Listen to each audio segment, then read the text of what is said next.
नमस्कार दोस्तों। आप लोगों को 2012 के अंदर अन्ना हजारे जी का आंदोलन तो याद होगा, लोकपाल बिल के ऊपर। उसमें बहुत सारे बड़े बड़े व्यक्ति भी इसमें शामिल थे उस आंदोलन में, यहाँ तक सिविल सर्विस के भी, सेनाओं के पूर्व जवान, ऑफिसर। बहुत बड़ा लेवल पे वो आंदोलन था। उसमें अरविंद केजरीवाल भी थे।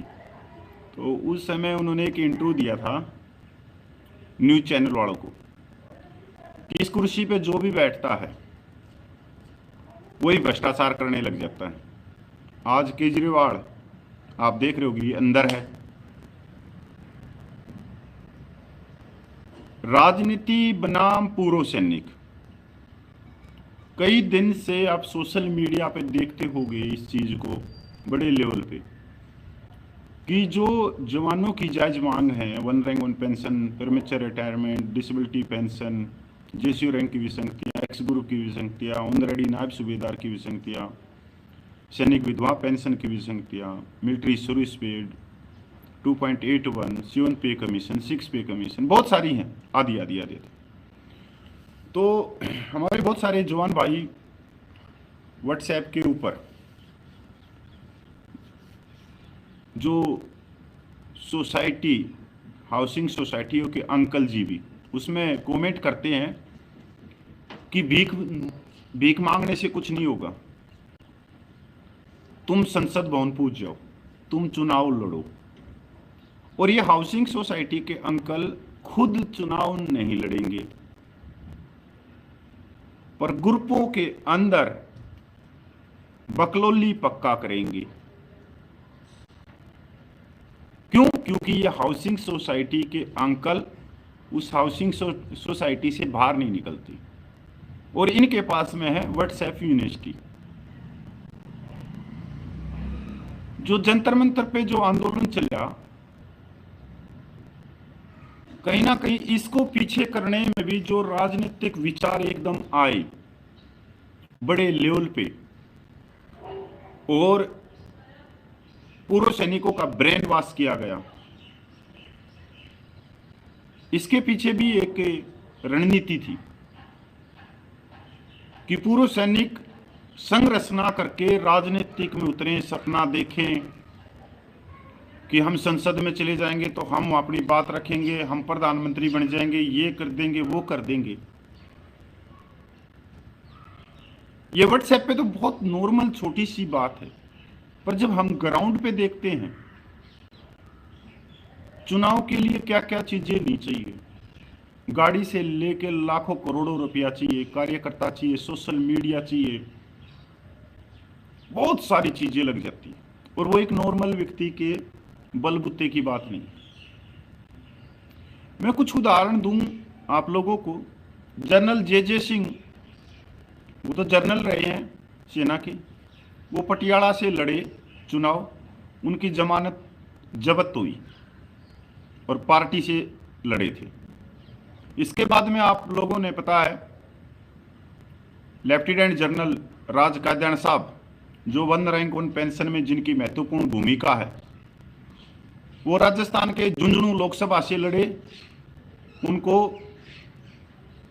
10 या 11 हजार वोट आई। मेजर सुरेंद्र पुनिया चुनाव लड़े, उनकी भी जमानत जब्त हुई। ऐसे बहुत सारे उदाहरण हैं। जब इतने बड़े लेवल के अधिकारी चुनाव में उतरे तो जमानत जब्त हुई, जिनकी पेंशन भी लाखों में है और पूर्व सैनिकों के पास में क्या है पेंशन के रूप में? सिर्फ 18,000 रुपये।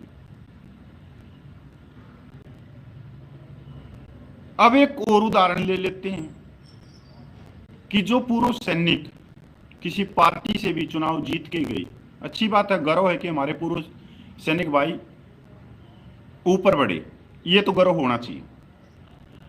पर दूसरी चीज देखें, क्या इन्होंने कभी पूर्व सैनिकों की आवाज लोकसभा, राज्यसभा में या किसी मीडिया प्लेटफॉर्म पे उठाई? तो नहीं उठाई। हिमाचल से सार्जेंट सुरेश कश्यप बने लोकसभा मेंबर, और उनसे वॉइस ऑफ एक्स सुरेशमैन ने कई मुलाकात करी पिछले सालों में। क्या सार्जेंट सुरेश कश्यप ने आप लोगों की आवाज लोकसभा में उठाई? चलो, पूरे देश की बात नहीं करते, सिर्फ हिमाचल की आवाज उठाई? नहीं।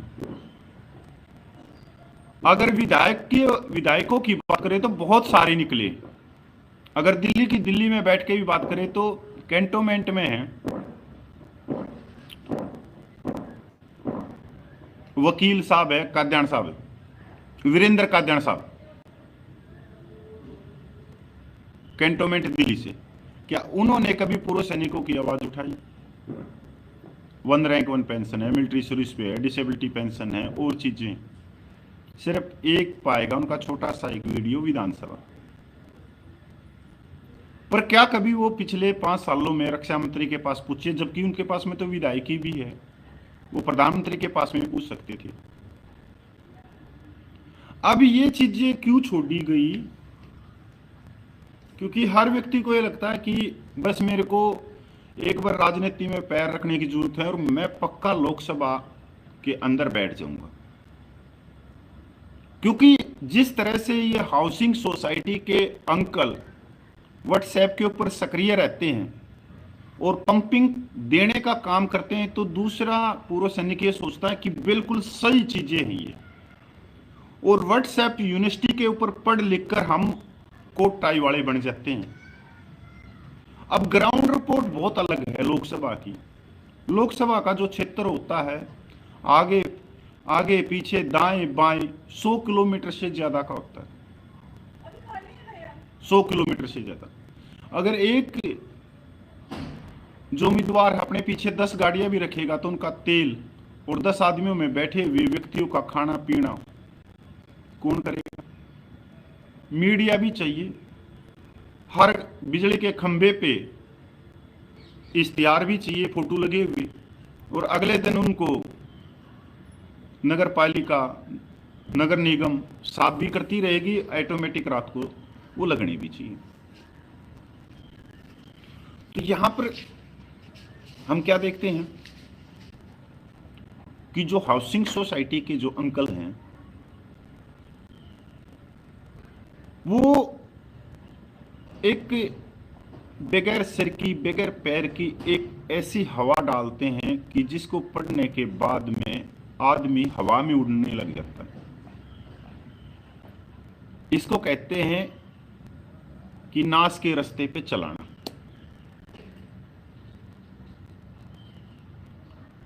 अब हम एक अपने वो क्या नाम है, सूबेदार वीर सिंह चौहान साहब है, वो अन्ना हजारे के आंदोलन से लेके आम आदमी पार्टी में रही, दूसरी पार्टियों में रही, और उन्होंने पिछले 12-13 साल में 3-4 पार्टियां बनाई, 4 पार्टियां। और पिछला दिल्ली विधानसभा चुनाव उन्होंने कैंटोनमेंट से लड़ा।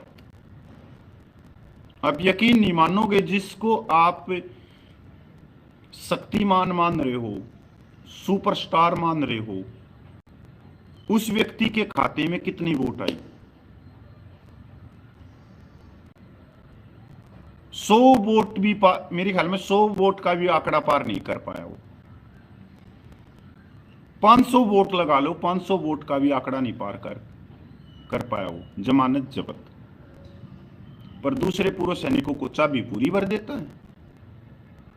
उसके बाद में उसके जो वीडियो हैं, जो उनकी बातें हैं, तो चौहान साहब की देहात में रहने वाले सैनिक तो समझ जाते हैं। अब व्हाट्सएप यूनिवर्सिटी में बैठे हुए अंकल जी उन्हीं बातों को अपने हाथों से लिख के दूसरे पूर्व सैनिकों को पंप मारने लग जाते हैं। अब सूबेदार वीर सिंह खुद चुनाव नहीं लड़ रहा, कितनी बड़ी बात है, दूसरों को चुनाव लड़ा रहा है। अब तो उसको गाड़ी भी मिली है, किस पार्टी से मिली है, गाड़ी भी मिली है उसको।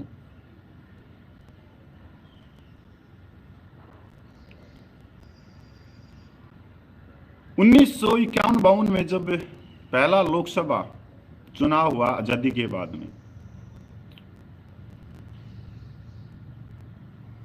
34 या 39 निर्दलीय लोकसभा के सांसद बने सिर्फ। उसके बाद में ये संख्या कम होती होती होती होती होती होती 2014 में तो पूछो ही मत।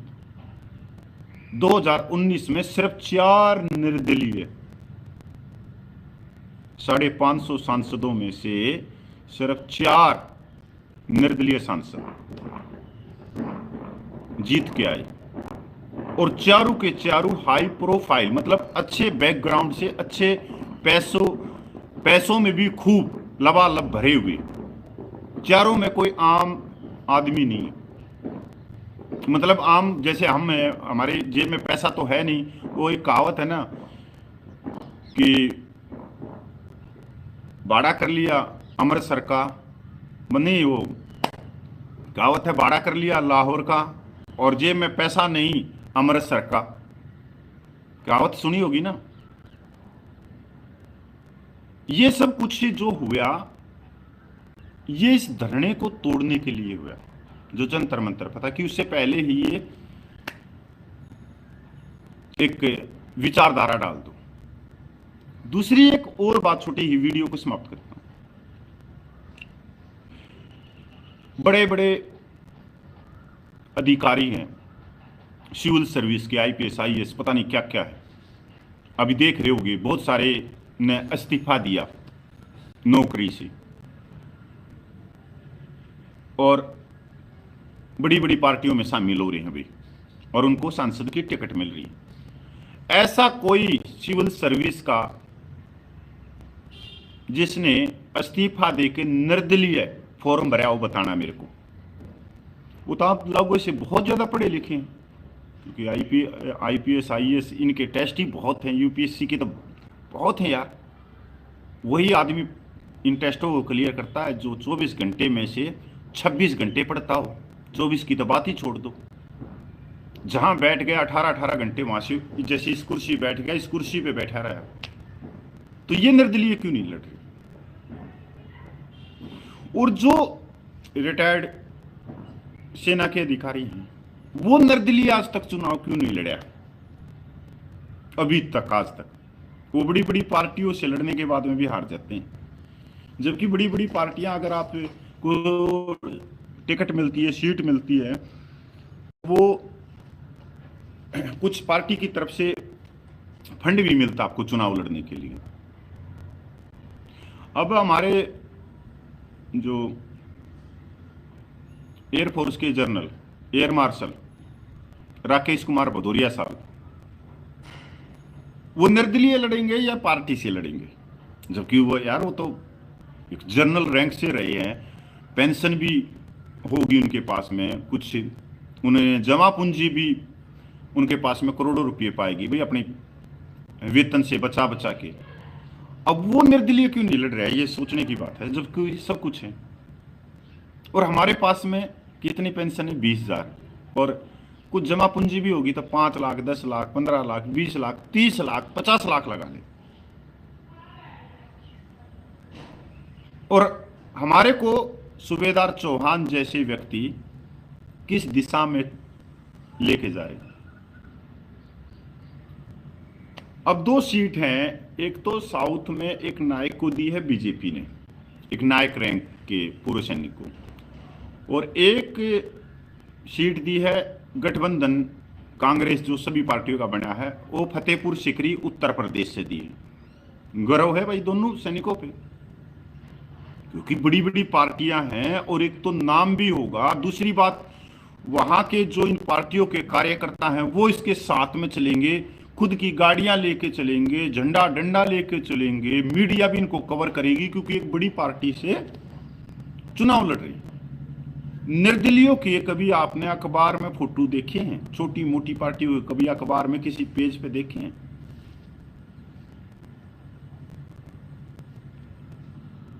मेरे को तो पूरा देश जानता है। मेरे को तो पता नहीं कितने पंप मारे, कपिल भाई तू भी आ जा, तू भी आ जा। कपिल भाई को तो पता था कपिल भाई कभी गलती ना करे, क्योंकि मेरे को ये मालूम कि मैं मेरे गांव का खर्चा पूरा नहीं कर सकता। और लोकसभा में तो हजारों गांव होते हैं, उनका खर्चा कैसे पूरा कर दूंगा मैं 18,000 रुपये में? मैं अपने गांव की पूरी फिरनी पे चक्कर नहीं लगा सकता 18,000 रुपये का पेट्रोल गाड़ी में डाल के। और यहाँ बात हो रही है 10-10, 50-50 गाड़ियों का काफिला निकालने की। हाउसिंग सोसाइटी के जो अंकल व्हाट्सएप ग्रुपों में बैठे, इनसे बचिए। कोट टाई यूट्यूबर वालों से बचिए। एक ही सोसाइटी के ही शहरों में रहते हैं, और जो गांव में देहात में जो सबसे ज़्यादा 97% से ज़्यादा पूर्व सैनिक गांव देहात में रहते हैं, किसान कैमरा वर्ग में अपना काम धंधा कर रहे हैं, उनको ये चाबी भरने का काम करते हैं। तो ये राजनीति की वो सच्चाई है जिसको आप स्वीकार करो या ना करो, इससे मेरा कोई लेना देना नहीं, मेरा कोई लेना देना नहीं। पर मैं एक आईना दिखाने का काम है कि नहीं, अगर कोई आपको राजनीतिक बड़ी पार्टियां आपको टिकट देती है तो आप आगे बढ़िए और जाइए लोकसभा में, चाहे विधानसभा में, कहीं भी जाइए, पर किसी पार्टी के टिकट पे चुनाव लड़िए, निर्दलीय नहीं। क्योंकि आधी से ज्यादा उम्र आप फौज में निकाल देते हो, और उसके बाद में जब आप समाज में आते हो तो यकीन मानिए आप पूरे गांव के व्यक्तियों को भी नहीं जानते होगे कि उनका नाम क्या है, उस परिवार को क्या कहते हैं, उस परिवार को क्या कहते हैं। और जो व्यक्ति गांव में ही पैदा हुआ और गांव में ही रह रहा है 30-30, 35-35 सालों से, 40 सालों से, 50 सालों से, उसको भी वोट नहीं मिलती है बगैर पार्टी के। तो ये वो सच्चाई है, क्योंकि पार्टी में बढ़ चुकी हैं वोट। और ये सीधी सी बात है, 51-52 से ही चलती हुई आई। तो जय हिंद, वंदे मातरम, जय भारत। मैं पूर्व सैनिक कपिल, लाइव मेरे को आप देख रहे हैं।